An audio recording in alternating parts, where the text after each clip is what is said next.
आता आपल्याला काय बघायचंय, uniform and non uniform linear motion बघायचे. आता इथं काय सांगितलंय, Amar, Akbar, Anthony are travel the different car. तिघं पण डिफरंट कारने ट्रॅव्हल करायला, पण त्यांची वेलोसिटी सुद्धा काय प्रत्येकाची डिफरंट आहे. आणि तिघं पण काय करायला तर distance cover by them during the different time interval are given follow. आणि तिघं जे डिस्टन्स कव्हर करायला, कारण प्रत्येकाची वेलोसिटी सुद्धा काय वेगवेगळी, तर त्यामुळे काय झालंय, जे डिस्टन्स कव्हर करायला तर ते पण डिफरंट टाइम इंटरव्हल मध्ये काय व्हायला, त्यांचं प्रत्येकाचं वेगवेगळं आहे. समजतंय. तरी तुम्हाला एक खाली टेबल दिलाय. आता पहिल्यांदा इथं काय केलंय, time clock, distance cover by the Amar kilometre मध्ये आहे, distance cover by the Akbar आणि distance cover by the Anthony. ह्या तिघांचे डिस्टन्स आहेत. इथं काय दिलाय, टायमिंग दिलाय. आणि प्रत्येकाच्या ह्याच्यामध्ये किती अर्धा तासाचा गॅप आहे सगळ्यांच्याकडे. समजतंय. परत आणि प्रत्येकाचं जे डिस्टन्स आहे, प्रत्येकाची वेलोसिटी वेगळी. सुरुवातीला 5 o'clockला सगळ्यांची वेलोसिटी काय 0-0 होती. समजतंय. पण जर 5:30 ला घेतलं तर अमर 20 न जायला लागलाय, अकबर 18 ने जायला लागलाय, सगळ्यात अँथनी सगळ्यांनी काय झाला, कमी न जायला लागला. समजतंय. पण जर असं बघितलं आपण तर हे बरोबर वेलोसिटी जायला लागले. समजतंय. हे पण बघितलं तर हे पण बरोबर वेलोसिटी जायला येतं. पण ह्याला जर बघितलं तर ह्याचा जो वेलोसिटी आहे प्रत्येक डिफरंट, म्हणजे ते डिफरंट म्हणजे हे इक्वल डिस्टन्स इक्वल टाइम मध्ये कव्हर करायचे दोघं जण. समजतंय. ह्याच्याकडे बघितलं तर कुठेही त्याच्यामध्ये युनिफॉर्म स्पीड दिसत नाही, वेलोसिटी दिसत नाही. समजतंय का. बघा आता 0 आहे, 18 आहे, 36 आहे, 42 आहे. समजतंय. इथं बघितलं बघा 20, 40, 60, 80, 100, 120. ह्याच्याकडे बघितलं तर बघा आता 18 आला, इथं 36 बरोबर आलं, पण पुन्हा आता 42 नच कव्हर झालं, इथं 6 नच फक्त, पुन्हा इथं 70 न.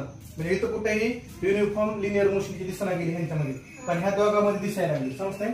मग इथं काय क्वेश्चन तुम्हाला दिले बघा, what time interval between the noting distance made by the Amar, Akbar, Anthony. आता ह्यांच्यामध्ये किती फरक, हा तर इथं फक्त 30 मिनिटाचा फरक आहे. समजतंय. म्हणजे तुम्ही जर बघितलं इथं 5, 5:30, 6, 6:30, 7, 7:30, 8 म्हणजे की प्रत्येकामध्ये 30 मिनिटचा गॅप आहे. समजतंय.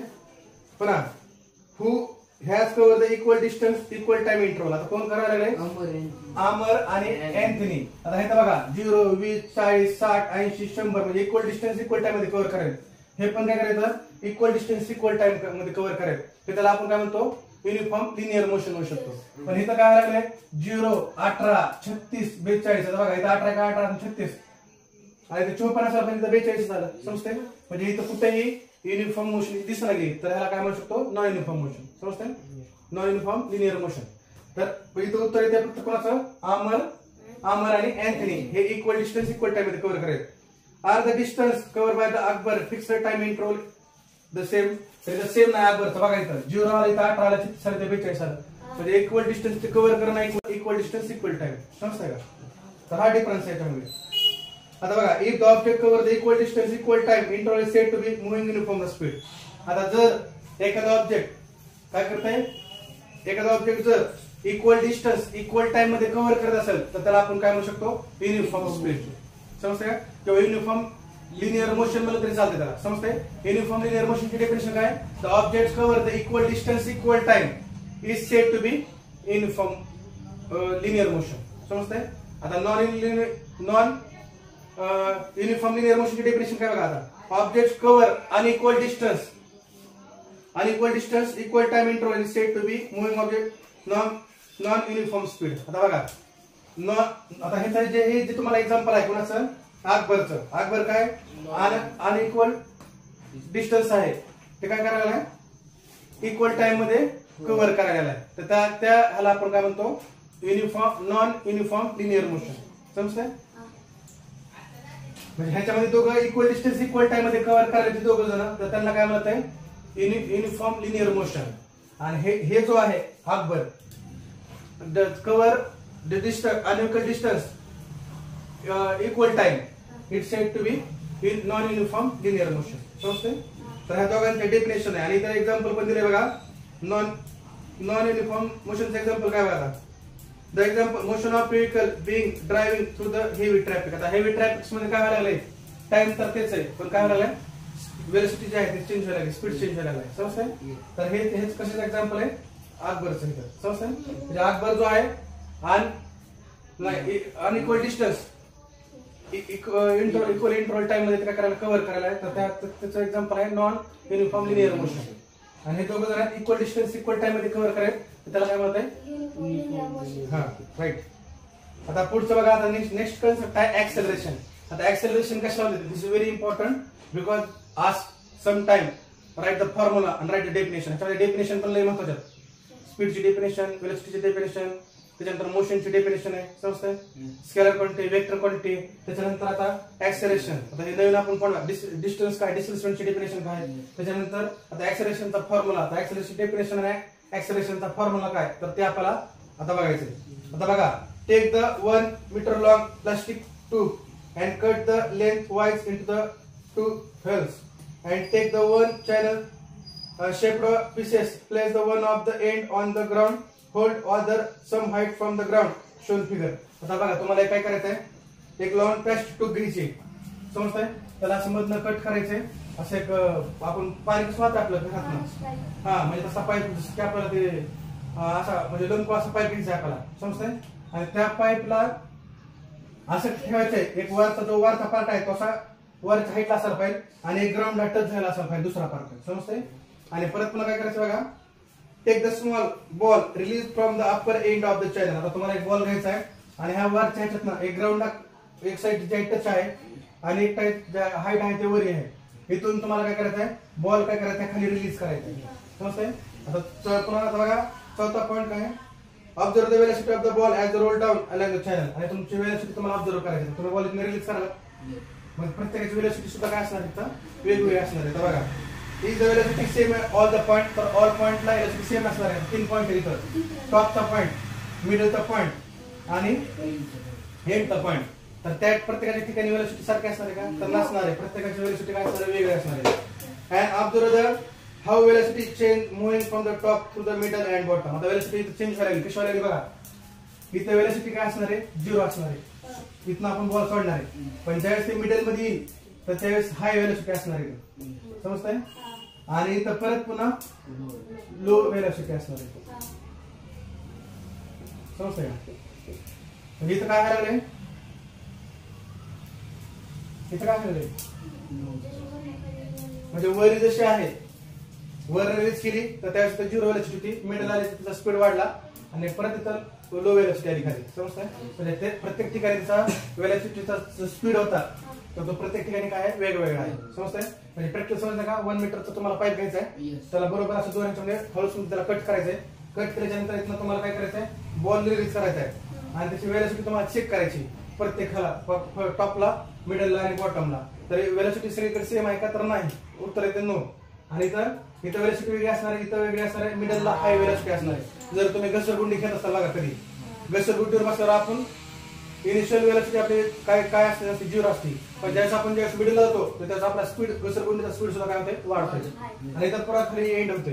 तर तिन्ही पण ठिकाणी वेलोसिटी प्रत्येकाच्या वेगवेगळ्या आहेत, समजतंय? आता परत तुम्हाला इथं विचारलंय बघा, आता if you must have all the blade on the slide spark, you know that while sliding down, velocity less at the top, increase the middle and become the 0 toward the end. समजतंय का बघा आता, म्हणजे velocity less at the top, म्हणजे इथे तुमची तर लेस असणार आहे, इथे मिडलला काय असणार आहे, हाय असणार आहे आणि इथं काय असणार आहे, 0 असणार आहे शेवटला खाली, समजतंय का? तेच तुम्हाला दाखवलंय. म्हणजे टॉपला काय असणार आहे, इथं लेस असणार आहे, इथं मिडलला त्याचा स्पीड वाढणार वेलोसिटीचा आणि इथं लो असणार आहे. जसं तुम्ही जर पार्क मध्ये घसरगुंडी खेळताना मुलं बघितली तेव्हा तुम्ही स्वतः वैयक्तिक असताल तर त्या ठिकाणी सेम इथं पण असं लागेल. आता इथं बघा काय दिलंय, ऍक्सेलरेशनचा फॉर्म्युला दिलाय. आता acceleration is equal to change the velocity आपण त्याला लागणारा वेळ जो आहे तो टाइम, समजतंय? म्हणजे हा फॉर्म्युला आहे त्याचा. पण जर तुम्हाला परीक्षेला विचारलं right the formula of acceleration तर हा पण लिहायचा आहे, ह्याच्यानंतर आणि खाली दुसरा एक फॉर्म्युला आहे तो पण लिहायचा आहे, समजतंय? आता बघा इथं काय दिलंय, if the initial velocity of you and the time T change the final velocity V. आता बघा, आता इथं तुम्हाला सांगतो ही टॉपची वेलोसिटी आपण त्याला यू धरू, समजतंय? म्हणजे ते यू हे सिम्बॉल म्हणजे हे घेतलंय त्याला दाखवण्यासाठी एक सिम्बॉल घेतला यू, समजतंय का, स्मॉल यू. पुन्हा फायनल वेलोसिटीला आपण काय दाखवू शकतो, तर व्ही दाखवू शकतो. आणि त्याच्यानंतर आणि टाइम जो लागणार आहे, आता तो ऑब्जेक्ट इथून इथपर्यंत यायला लागले त्याला काय वेळ लागणार आहे, तर त्यासाठी त्याला टाइम जो आहे तो कशामध्ये टी दाखवलाय. म्हणजे इथं काय आहे, म्हणजे इनिशियल व्हेलॉसिटीला टू यू, फायनल व्हेलॉसिटी काय व्ही, आणि त्याला लागणारा टाइम जो आहे तो टी. आता तुम्हाला इथं तिथं फॉर्म्युला तयार होता लगेच. ऍक्सेलरेशन आपण कशाने दाखवतो? ए. आता ही ऍक्सेलरेशन जे आहे इथं लक्षात ठेवायचं, हे महत्वाचं. स्मॉल ए घ्यायचं, कॅपिटल एम घ्यायचं, फॉर्म्युला चुकला म्हणून समजायचं. इथं स्मॉल ए घ्यायचं. आता इथं काय आहे? Final velocity. आधी फायनल व्हेलॉसिटी मायनस इनिशियल म्हणजे सुरुवातीची इनिशियल व्हेलॉसिटी आपण त्याला लागणारा टाइम. म्हणजे आपला फॉर्म्युला काय करायला? A is equal to v minus u upon t. समजतंय? तर हा आपला कशाचा फॉर्म्युला भेटला आपल्याला? ऍक्सेलरेशनचा. बघा आता, if the object change during the certain time period it set to be acceleration motion. बघा आता एखाद्या ऑब्जेक्टची व्हेलॉसिटी सर्टन टाइम पिरियड मध्ये काय होत असेल, चेंज होत असेल, तर त्याला आपण काय म्हणतो? ऍक्सेलरेटेड मोशन असं म्हणू शकतो. हा, म्हणजे एखादं ऑब्जेक्टची व्हेलॉसिटी जर सर्टन पिरियड ऑफ टाइम जर चेंज होत असेल तर त्याला ऍक्सेलरेटेड मोशन म्हणतोय. The object motion can be two types. आता बघा दोन तुम्हाला टाइप देतात ऍक्सेलरेशनच्या.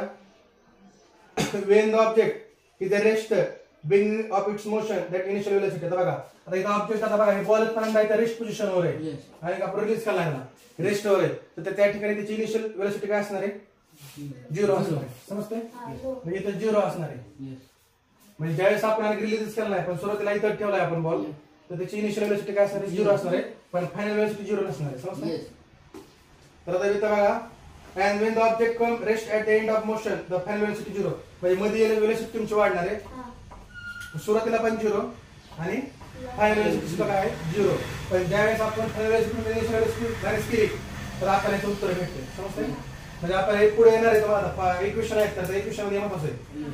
म्हणजे फॉर्म्युला काय? आता पहिला फॉर्म्युला काय? Acceleration is equal to change the velocity time.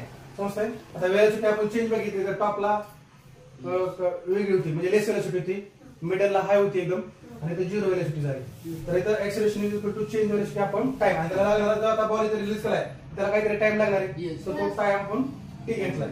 आता दुसऱ्या याचं पण दिलंय की ऍक्सेलरेशन इज इक्वल टू ए. आता इथं इनिशियल व्हेलॉसिटी काय असणार आहे? सुरुवातीला इनिशियल व्हेलॉसिटी 0 असणार आहे आणि फायनल व्हेलॉसिटी सुद्धा काय इथं 0 आहे. समजतंय? मिडलला हाय होती, इथं सुरुवातीला लेस जरी असेल तर इथं काय असणार आहे? इनिशियल व्हेलॉसिटी 0 असणार आहे, फायनल व्हेलॉसिटी सुद्धा काय असणार आहे? 0 असणार आहे. तर त्यामुळे ऍक्सेलरेशन आपण कशाने दाखवतो? ए ने दाखवतो, स्मॉल ए ने. फायनल व्हेलॉसिटी हे कशाने दाखवतो? व्ही ने दाखवतो, आणि इनिशियल व्हेलॉसिटी स्मॉल यू ने दाखवतो. आणि आपण टाइम जो आहे तो टी ने दाखवतो, आणि त्यामुळे आपला ही फॉर्म्युला तयार झाला, ही v minus u upon t. समजतंय? तर त्याला आपण काय म्हणू शकतो? ऍक्सेलरेशन म्हणू शकतो. समजतंय का?